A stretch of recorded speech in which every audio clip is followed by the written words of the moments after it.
what does that mean? Well, if you have 15,000 and you're going to 100,000, what's that, 6 or 7 times? So you're going to have 6 or 7 times the amount of pipelines, 6 or 7 times the amount of compressors, 6 or 7 times the amount of pad sites. The area that me and Tim live in, again, we're in the heart of it.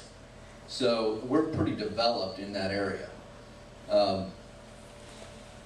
He's about 15 miles probably as a crow flies from where I lived in Dish, and I could literally throw a rock from pad site to pad site and make it all the way to his house.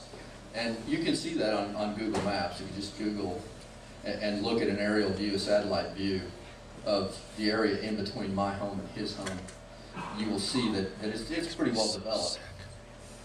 So the Marcellus region, the numbers on exactly how big that is seems to be fluid, because the last time I was up here it was 5, and somebody was telling me the other day it was 19.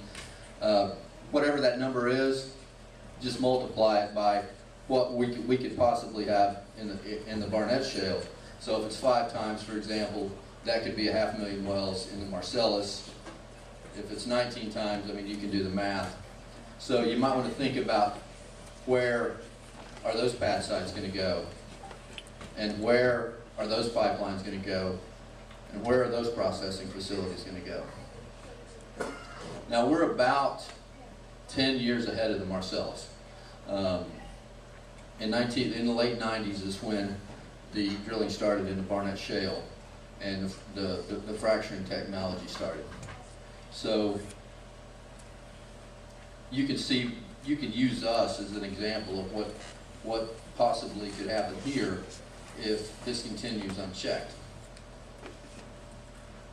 Now, we don't have 100,000 wells now. We have 15,000 wells. So you're not going to have 100,000 wells next year. It's going to take time.